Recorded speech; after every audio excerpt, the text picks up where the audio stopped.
주셔서 감사드리옵고 예수 그리스도의 이름으로 기도하옵나이다. 아멘.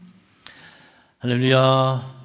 자, 우리 옆에 한번 인사하십시다. 주님의 이름으로 사랑합니다. 축복합니다. 우리 지난주에 갑작스러운 우리 장인어른의 소천으로 인해서 많이 황망한 시간이 좀 있었습니다. 전혀 예상도 못했던 그런 일이었는데, 그런데 갑자기 이제 하나님의 부름을 받으셨지만 그 일을 통해서 또 깨닫는 것은 우리가 언제든 그렇게 부름 받을 수 있고 그런 삶이니까 늘 깨어서 준비하면서 살아갈 수 있어야 할 줄로 믿습니다.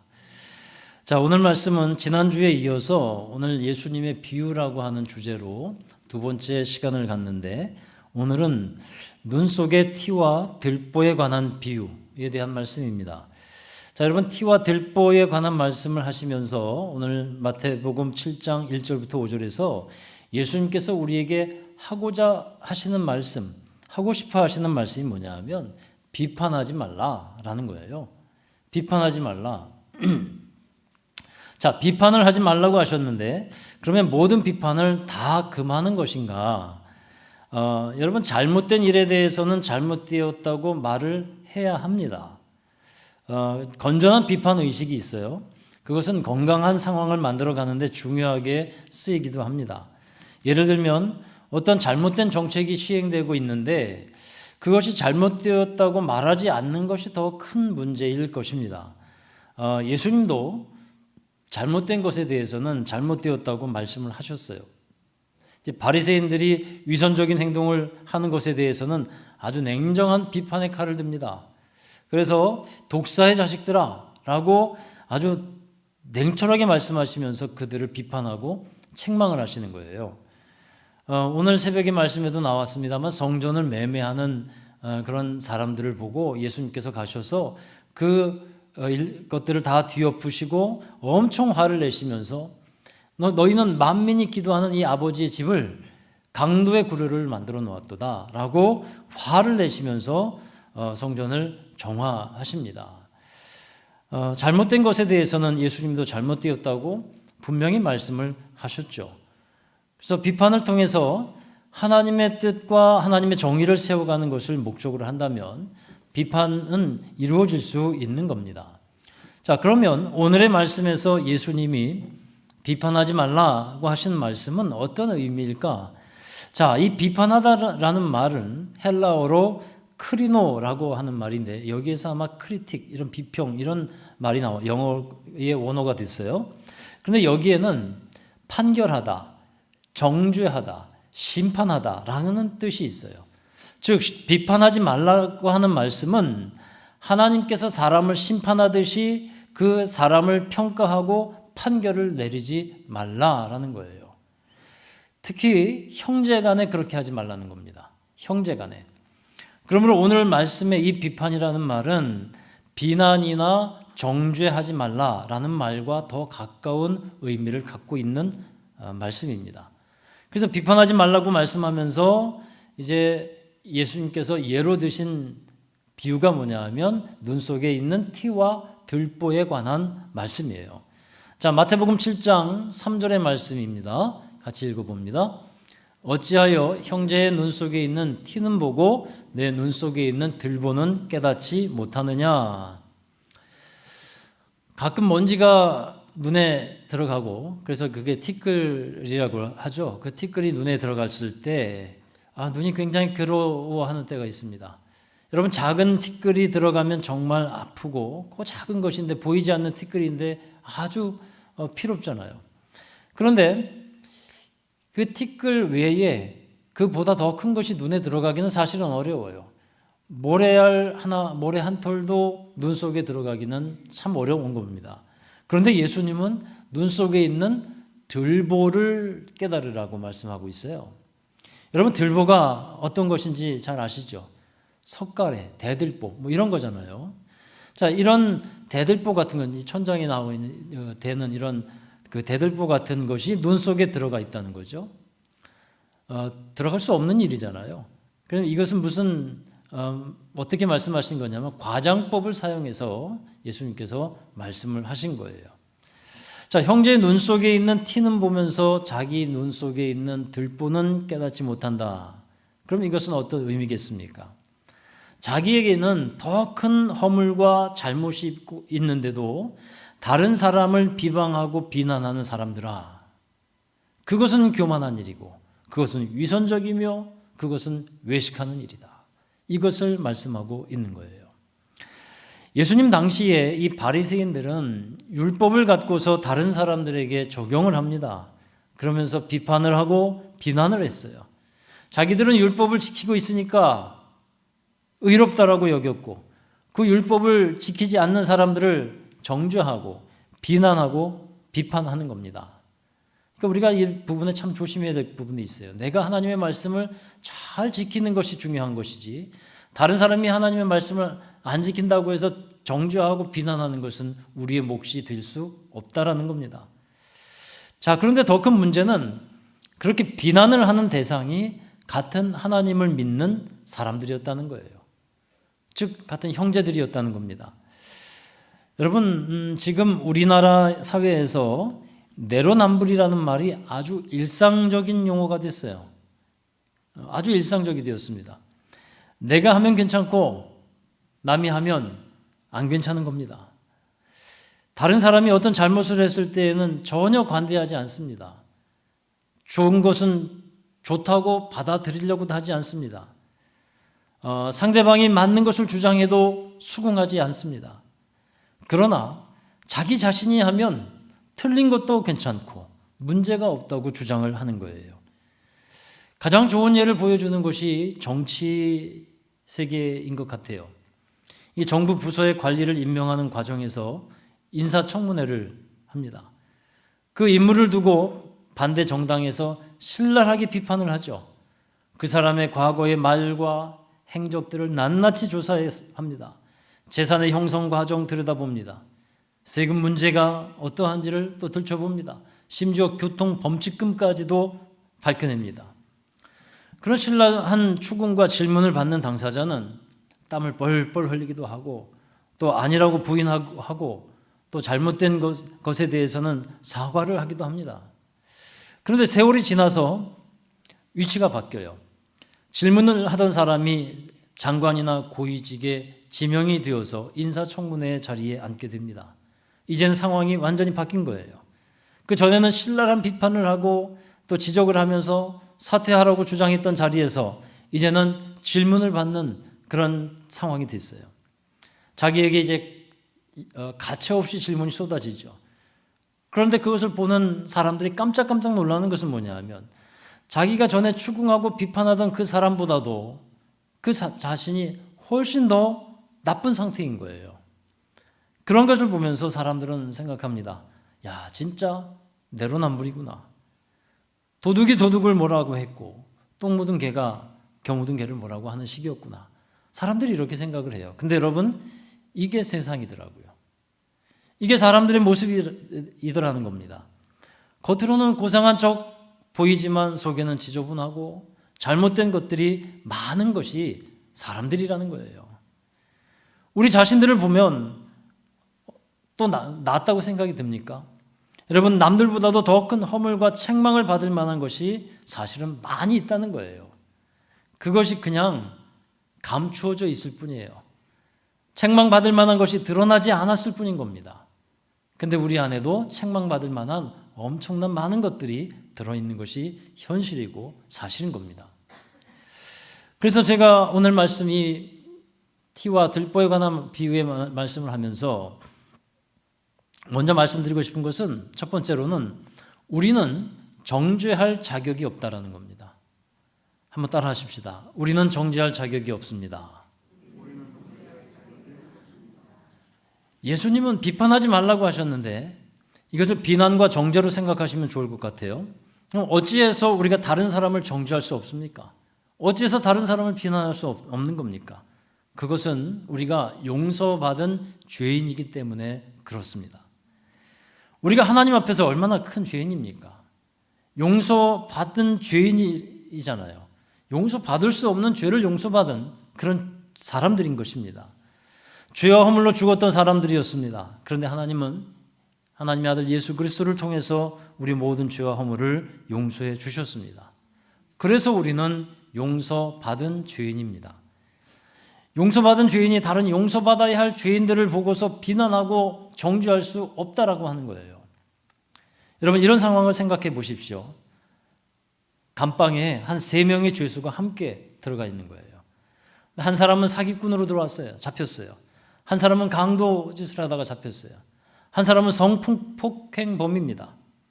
이 3명이 서로 지내다가 서로를 향해서 이제 논쟁을 하기 시작했어요. 누구 죄가 더 크냐? 그러면서 한 사람은 말합니다. 사기꾼을 보고 말합니다. 이 악질 같은 사람아, 어떻게 그런 사기를 칠 수 있냐고. 사기꾼이 그 얘기를 들어보니까 기가 막히죠. 도둑질을 하고 강도짓을 한 그 사람이 그 얘기를 하니까 너는 나보다 더하면 더하지 못하지 않냐. 성폭행범이 거듭니다. 나는 남의 거 훔치지 않았다고.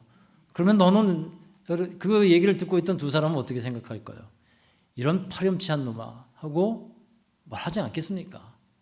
제가 한번 상황을 만들어 봤어요. 여러분, 사실은 이런 상황을 얘기 드렸습니다만 사실은 우리가 그런 상황 속에서 현실 속에서 살아가고 있다는 거예요. 하나님 보시기에는 다 비슷비슷할 거예요. 다만 어떤 차이가 있냐 하면 자기가 용서받은 죄인이라는 것을 아는 사람과 그것을 모르는 사람으로 나뉘어질 뿐이에요.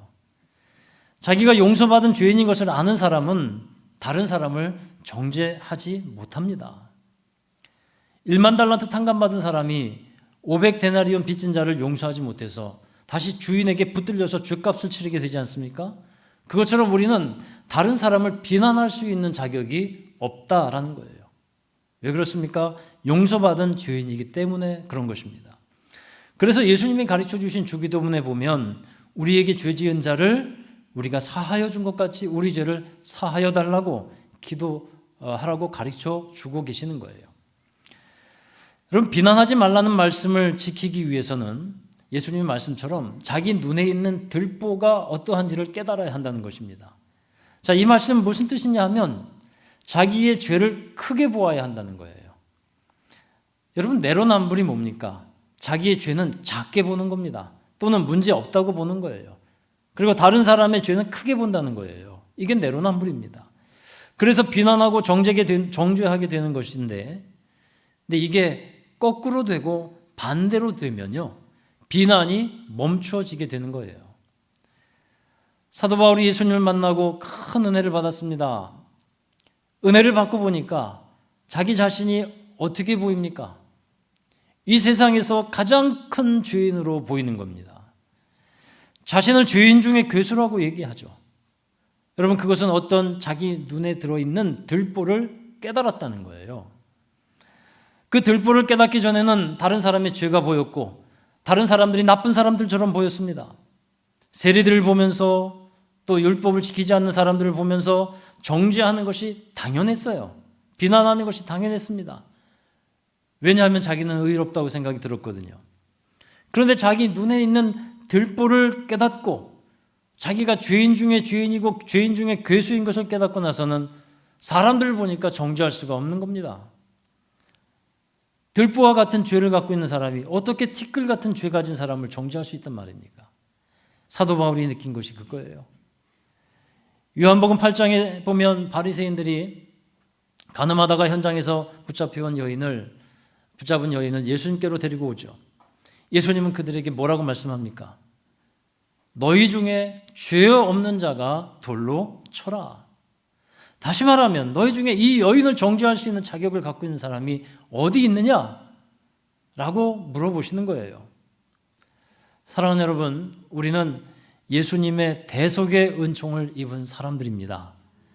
죽을 수밖에 없는 죄의 몸을 갖고 살아가는 우리가 예수님의 무조건적인 십자가의 사랑으로 인해서 죄사함을 받은 용서함 받은 죄인인 것입니다. 그러한 우리가 여기 모여서 감사하는 마음으로 예배를 드리고 또 그 은혜를 힘입어서 감사함으로 하루하루를 살아가는 사람들인 것입니다. 그런데 이렇게 함께 있는 사람들을 비판하고 비난하고 정죄하는 것, 이것은 합당하지 않다라는 것입니다. 로마서 2장 1절의 말씀 함께 읽어보실까요? 그러므로 남을 판단하는 사람아, 누구를 막론하고 내가 핑계하지 못할 것은 남을 판단하는 것으로 내가 너를 정죄함이니 판단하는 내가 같은 일을 행함이니라. 아멘. 남을 판단하는 것이 곧 자기를 정죄하는 것이다 말씀합니다. 두 번째로 말씀드릴 것은 나 자신이 판단의 기준이 되지 말라 하는 겁니다. 내 자신이 판단의 기준이 될 수 없다는 거예요. 왜 비난과 정죄를 합니까? 그것은 본질적인 이유는 판단의 기준이 자기 자신에게 있기 때문에 그래요.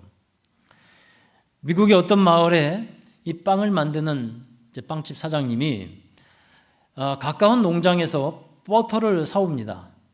그런데 어느 날 이 버터를 보면서 좀 이상하게 생각을 했는데 이 버터의 크기가 점점 작아지는 것 같았어요. 그래서 하루는 사온 버터를 저울에다 올려놓고 달아보았습니다. 근데 정말로 그 버터의 무게가 많이 줄어있는 거예요. 그러니까 화가 많이 났어요. 그동안 수많은 버터를 이 농장에서 사왔는데 이렇게 속여서 자기에게 팔았다는 것을 알고 화가 많이 나서 이 버터 만드는 공장의 사장을 고소를 했습니다. 그래서 이 버터 공장 사장은 재판을 받게 되었는데 이제 재판을 받으면서 판사가 이 버터 제조 이 업자에게 이렇게 묻습니다. 집에서 어떤 저울을 사용합니까? 그랬더니 이 버터 사장이 우리는 저울을 사용하지 않습니다. 재판장이 묻습니다. 그러면 어떻게 버터의 무게를 잰단 말입니까? 그것은 간단합니다. 1파운드짜리 빵을 올려놓고 그리고 그 무게에 맞춰서 버터를 만드는 겁니다. 그러면 또 재판사가 물어요. 무게를 재는 그 빵은 어떤 것을 사용합니까? 그 빵이요? 나를 고소한 사장이 가게에서 사옵니다. 그러니까 결국 버터의 무게가 줄었던 이유가 밝혀졌어요. 빵 가게에서 이 빵의 무게를 속인 거예요. 그래서 자기 버터가 줄었다는 거죠. 여러분, 나의 것이 기준이 되었을 때 그것은 잘못된 판단이고 잘못된 적용이 될 가능성이 너무도 많다는 겁니다. 왜냐하면 우리는 너무도 많이 틀려요. 우리는 너무도 잘못 보는 것이 많고 잘못 판단하는 것이 너무도 많이 있다는 겁니다. 사람들이 하는 판단의 오류에는 이런 것들이 있어요. 부분을 보고서 전체를 판단하는 오류가 있어요. 마치 코끼리의 발을 만져보고 코끼리가 발처럼 생겼다고 말하는 것과 같습니다. 또 우리는 이제 추측성 판단의 오류가 있어요. 사실에 근거하지 않고 그럴 것이다 라고 추측을 하고 그것을 기정사실화하는 겁니다. 그게 큰 오류예요. 또 성급한 판단도 있습니다. 자세하게 알아보지 않고 판단을 해버리는 거예요. 이 모든 것들을 우리는 주의해야 되는데 이 모든 것들이 왜 이런 판단의 오류가 생기냐 하면 나 자신이 기준이 되기 때문에 일어나는 일들이라 하는 겁니다. 제가 한 번은 이 목양실에 예전에 이래요. 저 처음 개척하고 나서 작은 목양실에 있었을 때 목양실의 거울을 보면서 제 얼굴 혈색이 참 안 좋다라는 것을 느꼈어요. 아주 어두워진 거예요. 시커매졌습니다. 어둡고 탁해 보였어요. 흔히들 간이 안 좋으면 얼굴색이 안 좋다라는 말이 이제 생각이 나서 내가 간이 안 좋아졌나 보다. 피곤이 해소가 안 되나 보다 라고 생각하고 있었어요. 근데 어느 날 또 그렇게 생각하면서 자세히 그 거울을 보고 있는데 내 얼굴이 어두운 게 아니라 거울이 어두운 거였어요. 거울에 먼지가 잔뜩 껴가지고 그렇게 보이는 것이었어요. 그래서 거울을 닦아내었더니 시커멓게 묻어나는데 그 다음엔 얼굴이 환하게 보였습니다. 여러분, 무슨 말씀을 하고 싶으냐 하면 내 기준이 잘못되면 내가 보는 다른 것들도 잘못되게 보인다라는 겁니다. 우리의 판단 기준은 그래서 내가 되어서는 안 된다는 것입니다. 여러분, 선악을 분별하는 기준이 나 자신이 아니라 하나님의 말씀이 되어야 한다는 것을 여러분 잘 아시죠? 선악과가 어떤 문제를 우리에게 야기시켰습니까? 선악을 분별하는 기준이 내가 되어버리는 거예요. 자기 중심의 판단, 자기 중심의 생활을 하게 되는 것이 선악과를 먹은 결과잖아요. 여러분의 판단과 삶의 기준은 무엇입니까? 여러분 자신이 되지 않기를 주의 이름으로 축원합니다. 하나님의 말씀이 되어야 돼요. 우리 안에 계신 성령께서는 우리가 하나님의 말씀을 듣고 읽을 때 그 말씀이 내게 주시는 말씀으로 깨우쳐 주시는 거예요. 그래서 그 말씀을 들으면서 그 말씀이 내게 적용이 되어야 하는 거예요. 내게 적용이 되는 겁니다. 내게. 근데 여러분, 이 말씀을 듣고 어떤 분들은 집에 가서 부부싸움을 하는 분들이 있어요. 왜 부부싸움 하는지 아세요? 말씀을 듣고 가서 싸우는 거예요. 여보, 말씀 잘 들었지? 당신 얘기하는 거였잖아. 말씀에 성내지 말라고 했잖아. 이런 식이에요. 그러면 그 말을 듣는 상대방이 기분이 좋을 리가 있겠습니까? 여러분, 그렇게 말씀을 적용하고 말씀을 무기 삼아 그렇게 공격하라는 게 아니에요. 그거는 자폭하는 겁니다. 그 말씀은 내게 주신 거예요. 할렐루야. 그래서 이렇게 말씀해야 돼요. 여보, 오늘 목사님 말씀이, 또 오늘 설교 말씀이 내게 주신 말씀이었어요. 내가 당신에게 화낸 거 미안해요. 이러면 이게 제대로 적용하는 거예요. 그 말씀이 내게 주시는 말씀으로 깨우쳐 주셔야 되는 거예요. 그렇게 되시기를 주의 이름으로 축원합니다. 그렇게 되면요, 그날 저녁은 외식하는 거예요.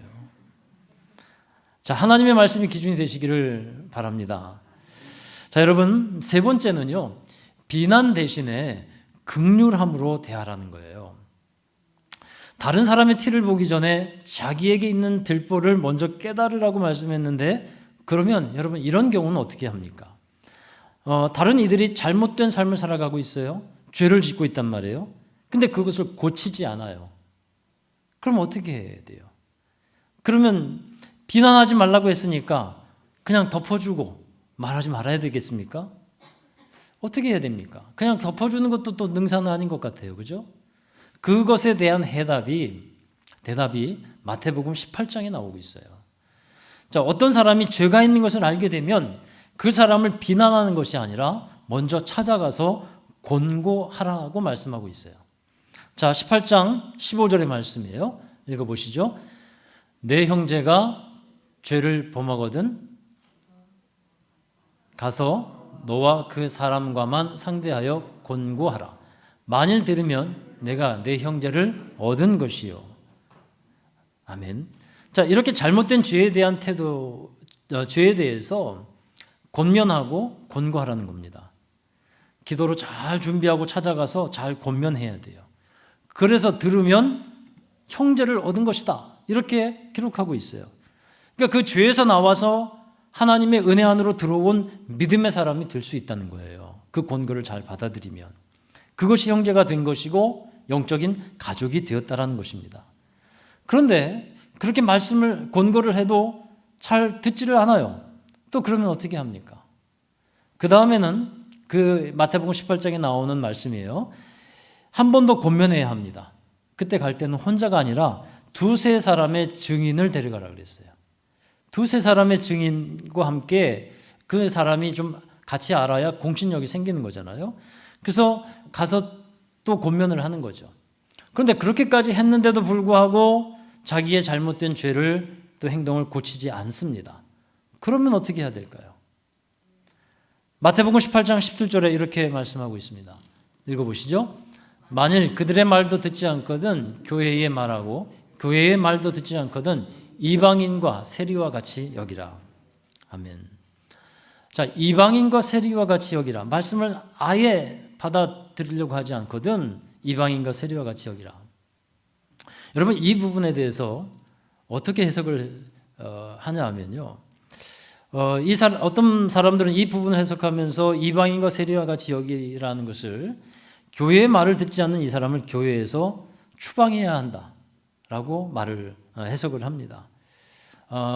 교회에는 사실 치리권이라는 게 있어요. 그래서 영적으로 악한 영향을 끼치는 사람에 대해서는 회의와 의결을 거쳐서 교회에서 퇴회시킬 수 있는 권한이 이 당회에 있습니다. 물론 그렇게 하는 경우는 특별한 경우죠. 예를 들면 심각한 이단에 빠진 어떤 사람이 있는데 그 사람을 권면을 했는데 이단에서 나오지 않는데 교회에 계속 나오게 하는 것은 다른 성도들에게 악영향을 끼치기 때문에 이제 퇴회를 시키는 것이 맞습니다. 그런데 여기서의 이방인과 세리처럼 여기라고 하는 이 말씀은 교회에서 추방하라는 말씀보다는 제가 볼 때가 아니라 이제 해석을 보니까 예수님이 이방인과 세리를 어떻게 여기셨는가를 우리가 봐야 돼요.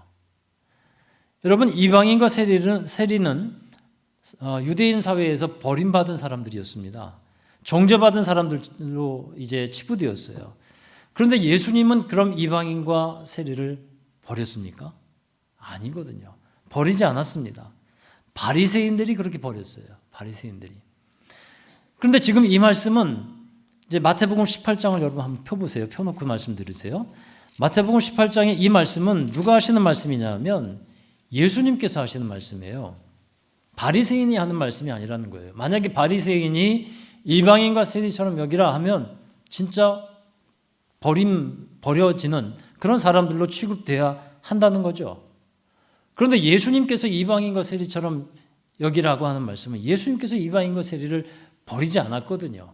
그들의 친구가 되셨고 그들을 하나님의 은혜 가운데 구원으로 또 인도하시는 일들을 해주셨잖아요. 그래서 예수님의 이 말씀은 다시 말하면 그들을 회개하도록 권면하고 은혜 안으로 이끌어올 수 있도록 국률한 대상으로 여기라는 거예요. 국률한 대상으로. 이방인과 세리가 죄인인 것을 알고 있습니다. 아직 그들이 그 행동과 죄를 고치려고 하지 않고 있으면 사실 영적인 형제로 받아들일 수는 없어요. 교회의 직분자로 세울 수 없습니다. 자기의 죄를 계속 고집하고 있다면 교회 직분자로 세울 수 없어요. 죄인인 것을 인정하지 않으면 세례를 받을 수 없습니다. 그러나 여러분, 그들을 구원의 대상으로 여기고 국률한 마음으로 대해 주어야 한다는 것입니다.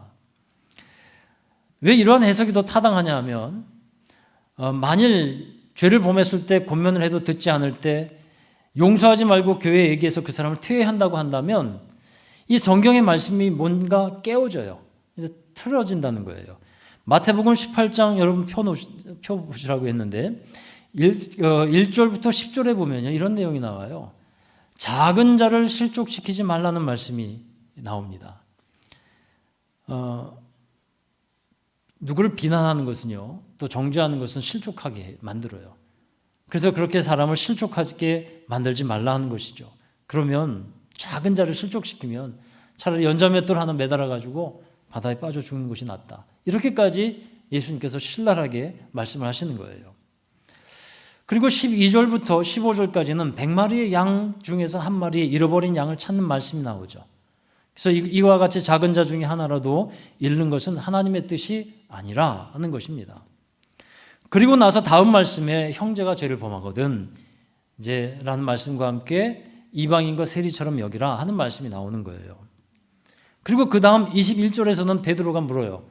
형제가 내게 죄를 범하면 예수님 몇 번이나 용서해 줍니까?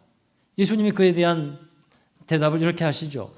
7번씩 70번이라도 용서해 줘라. 무한정 용서해 줘야 한다는 거예요. 여러분, 이 마태복음 18장의 쭉 흐름을 보십시오. 이 전체 흐름이 다 작은 자 하나라도 잃어버리지 말아야 한다는 것이고 죄에 대한 용서를 말씀하고 있는 거예요. 그런데 그 중간에 이방인과 세리처럼 여기라는 것을 교회에서 이제 완전 버림받은 사람으로 이제 퇴회시키고 추방해야 된다는 것으로 해석하면 전체의 흐름이 맞지가 않아요. 말씀이 통일되지 않는다는 거예요. 더군다나 예수님은 이방인과 세리를 비난하지 않았습니다. 그들을 긍휼히 여기고 불쌍히 여기셨어요. 그러니까 죄를 벗어나지 못하고 있는 사람을 우리가 비난할 것이 아니라 어떤 대상으로 여기라고요? 긍휼한 대상으로, 구원의 대상으로, 은혜 받아야 될 대상으로 여기라고 하는 말씀인 것입니다. 여러분, 우리 교회가 비난 대신에 어떻게 해야 될 것인가? 여기서 답을 찾을 수 있는 것입니다. 사랑과 긍휼입니다. 비난이 아닌 긍휼입니다. 정죄가 아니라 용서와 긍휼인 것입니다. 자신의 눈에 들보가 깨달아지지 않는 사람은 죄와 허물 가운데 있는 사람을 비난하고 정죄할 겁니다. 그리고 이방인과 세리처럼, 바리새인의 입장에서 이방인과 세리처럼 여길 거예요.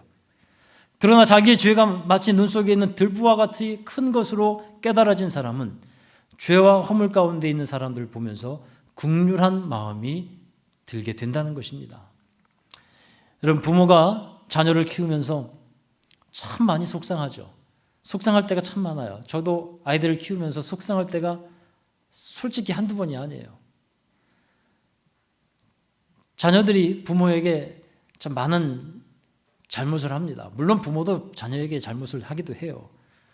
그런데 이 아들과 딸이 많은 잘못을 해도 부모는 다 용서해 줍니다. 그렇지 않습니까? 잘못을 했는데 여기까지 용서하지 않고 살아온 분 있습니까? 저는 딱 한 분 봤어요. 용서하지 않고 살아온 분. 여기는 없어요. 딱 한 분 봤어요. 자녀들이 잘못할 때 비난을 하십니까? 책망은 할 수 있어요. 여러분, 비난과 책망은 다르잖아요. 책망은 사랑 안에서 나오는 것이잖아요. 근데 책망은 하는데 아이들의 잘못은 또 얼마 가지 않아서 금방 잊어버리는 거예요. 금방 잊어버립니다. 그것이 부모예요. 오랫도록 아이들의 죄와 잘못을 마음에 두고 사는 사람은 거의 없어요. 수없이 잘못을 하고 수없이 말을 듣지 않았다고 해도 그 자식을 호적에서 파낸 사람은 한 번도 못 봤습니다. 여러분, 그와 같이 교회에서는 비난이 아닌 사랑과 긍휼로 사람을 대하라 하는 것입니다. 무조건 죄를 덮어주라는 말이 아니에요. 죄가 어떤 것이고 무엇이 잘못된 것인지 말씀을 통해서 분명히 알아야 되고 깨우쳐야만 합니다. 이것이 깨우쳐지지 않으면 개선의 가능성이 없거든요. 그 다음에 비난이 아니라 사랑과 긍휼로 다시 그 사람에게, 영혼에게 물을 주고 걸음을 주고 인내하며 기다려주는 겁니다. 여러분, 우리 교회가 그런 밭이 될 수 있기를 바랍니다. 사랑과 긍휼의 마음을 갖고 서로를 대할 때 혹시 누군가 비난의 말을 하는 사람이 들어오면 또 그 비판의 말이 들릴 때 그 비판의 말, 비난의 말, 그것에 흔들리는 교회가 아니라 그렇게 비난하는 사람이 견디지 못하는 그런 교회가 되어야 하는 것이에요. 비판을 받지 아니하려거든 비판하지 말라고 하셨는데 신앙생활에는 이런 인과응보와 같은 것들이 많이 있습니다. 뿌린 대로 심은 대로 거두게 되는 거예요. 내가 비난하면요, 내가 비난받게 되는 겁니다. 그러나 반대로 내가 사랑을 주면 사랑으로 되돌아옵니다. 혹시 그 사람은 사랑을 내게 되돌려주지 못할지 몰라도 하나님은 사랑으로 되갚아 주시는 분입니다. 내가 그 사람을 긍휼히 여긴다면 긍휼히 여김받게 될 것이고 대접을 잘 해주면 대접을 잘 받게 되는 것입니다. 자, 우리 교회와 성도 여러분의 삶이 이와 같이 하나님의 사랑과 긍휼로 채워지는 것이 될 수 있기를 주님의 이름으로 축원합니다. 자, 우리 함께 찬송하면서 주신 말씀 생각하면서 우리 함께 찬양하겠습니다. 오늘 찬양은 오직 주의 사랑에 매여라는 찬양입니다. 우리 함께 찬양하시면서 우리 하나님의 사랑으로 우리 심령을 채우십시다. 우리 다 함께 자리에서 일어나셔서 함께 찬양하겠습니다.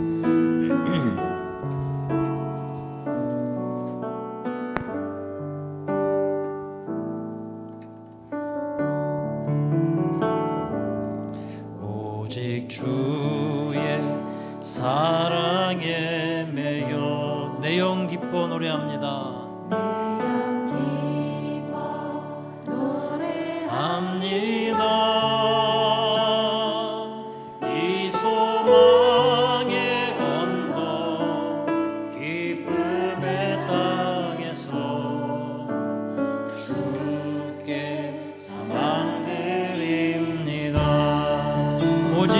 사랑에 매여 주의 사랑에 매여 내 영 기뻐 노래합니다. 내 영 기뻐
우리 한 번 더 고백하며 올려드리십시다.